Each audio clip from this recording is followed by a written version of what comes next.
তো স্নান হয়ে গেছে, আর আগে শ্যাম্পু করেছি, আর এদিকে ব্যালকানিতেও জামা কাপড় ধুয়ে মেলে দিয়েছি, আর কতগুলো মেলা ছিল সেগুলো তুলেছি। তো এবার পুজো করব। এখন ঠাকুর ঘরে চলে আসছি।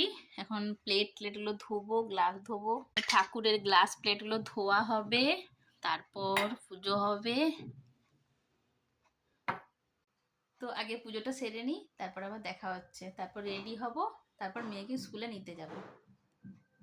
তো এখন প্রদীপটা জ্বালিয়ে নিচ্ছি। এটা সেই ধানতেরাস দিনের যে প্রদীপটা কিনেছিলাম, সেই প্রদীপটাই আমরা এখন ব্যবহার করি। আর এখন ধূপটাও জ্বালিয়ে দিচ্ছি।